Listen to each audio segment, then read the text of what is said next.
Alright, once again, welcome again for the next session, whereby we'll be able now to go further in terms of our employee service. Now, for this case, we have already configured our application name. We have configured the data source details, and they are defaulting to localhost and the given details. And then we have also exposed our endpoints for actuator that will be available for use whenever we be dealing with Kubernetes. Now, the next thing that we are going to do is now to structure our application in a way that we can be able to expose our particular endpoint. So to get started, we are going to start from the model. So in this case, we are going to create some folder here, model. And another one, we are going to create another folder or package, which is going to be the entity. Then again, we are going to create another package, which is going to be the repository layer. Then again, we are going to create another package, which is going to be the service layer. Then thereafter, we are going to create another package, which is going to be the controller. Then lastly, we are going to create another package, which is going to be config folder for the configurations. Then at the same time, we are going to create a util folder, so for any utility that we want to have. So that's how ideally I do manage my particular different files. So to get started, we are going to make use of a sample employee. So we're going to say employee online DB, just to show you the different fields that we can have. So MySQL. So you're going to go to the employee MySQL database. I mean, just to make use of certain fields which are there, that we can just quickly make use of that. So you're going to go to the employee structure. And once you click on the structure, this particular employee has a title, has a departments, and then we have salaries and all that. So we are just to quickly get the employee number, birth date, the first name, last name, gender, and hire date. So we are going to quickly create an entity to represent that. So we are going to have this one as an entity, which is going to be employee.java here. And then once you have that, you're going to have an entity from Jakarta persistence. And then we're going to also have the table defined here. So the table is coming also from Jakarta persistence, and in this case we need it to come from there.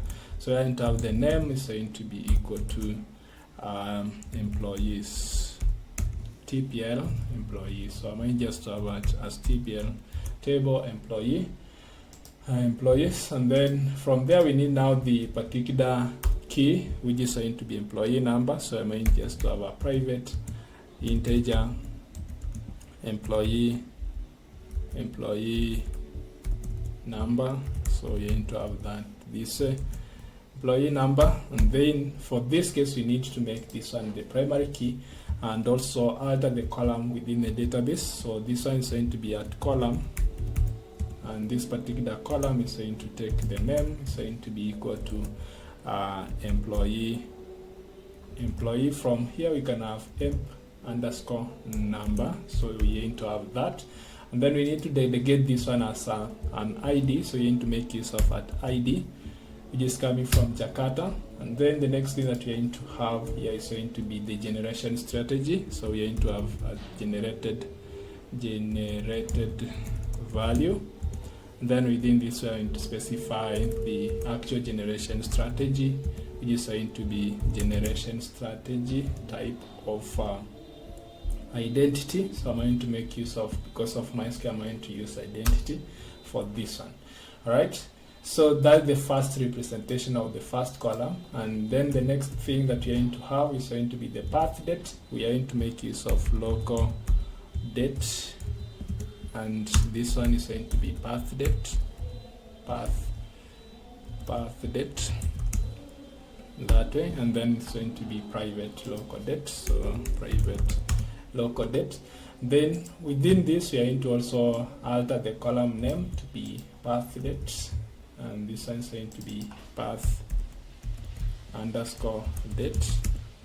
Then the next thing that we need to do is we need to ensure that this particular path date can't be in future. So we are going to ensure that we are going to add another starter for this case, and this particular starter is going to be the validation starter. So I'm going to click add Spring Boot starter, or we can just do Ctrl+Shift+P and then add starters. So we can be able to see that we can be able to add starter, and that automatically be able to fetch the metadata version and bring up. Otherwise, we can head over to the Spring Initializer, as that one takes time. We can head over to Spring Initializer here, and then click on this one, and then we're going to click on Maven and all that. So I'm going just to add validation. So you can just click validation and then click explore, and then you can be able to see that this is the dependency that we need. So you can just pick that and then come and copy it down here. So you can just have it down here and then click OK, and then I will say that I'm going to synchronize as always. Right, so once that is set, so what you're going to do is we are going to ensure that you are going to make use of bin validation, and this is going to be at past or present. So I think I need to reload the project. Me confirm, yeah, so come here and checking the build version of that quick fix, and then we are going to reload the project again to pick the new dependency, and then with that we are going to make use of at past or present.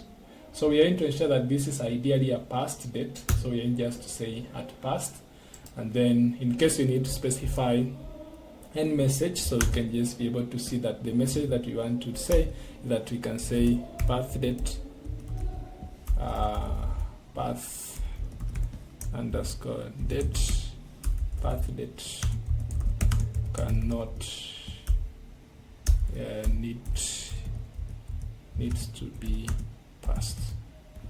All right, and then this particular employee needs to have the particular field mandatory, so you can just say at not empty. So you can just say at not empty or not null. So you can have that. All right.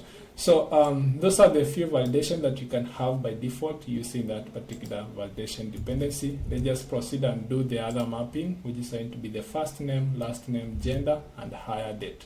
So I'm going to, for hire date, I'm just going to also copy the same, and then this is going to be hire date. And then within the database, you're going to have that as hire date, and then you're going to have hire date needs to be past or present. So or present. So you can have this. It can't be a future, so it's going to be past or present. Right. So you can be able to ensure that our dates are actually validated accordingly. And now the next thing that you need to do is have the configuration for the username. So first name, so it's going to be a string first name, and then we are going to also have configuration for the same. So I am just to say copy this and have them here, remove the first one, the second one, and this is going to be first underscore name, and we are going to ensure that it's not empty, so you're going to ensure that that is not empty. And then with that, we can also have the configuration for the last name, and this is going to be last name, and scroll down, and then this is going to be last name. All right, so once this is configured, as you can see, we have the last name.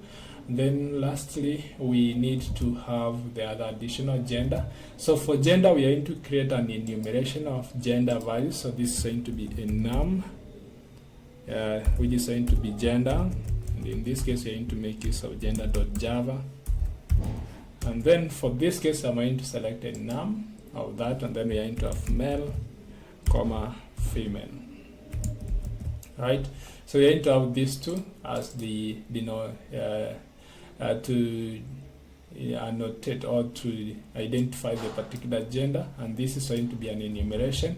So what I'm going to do is that I'm going to present that enumeration within this particular section. So I'm going just to have that down here as private gender, and then gender, Then for this case, I'm going to store the actual value, which is going to be male or female within the database, and that is to ensure that I need to make use of the enumeration. So I'm going to say at enumeration, enumerated, and then this type is going to be, as you can see here, by default we have the ordinal as the default, but then I want to make use of the string as the enumeration type, and in this case we are in just to quick fix, and sorry, it's going to be enum type dot string. So in this case you can be able to see that now I've annotated this gender to be that. And then this should be mandatory. For this case, we are going to say that we want it to be set from the application, so it's not going to be empty in this regard. So that's all that we need to represent the employee. Now in the next phase is that we are going to create the particular linkage between the application now against the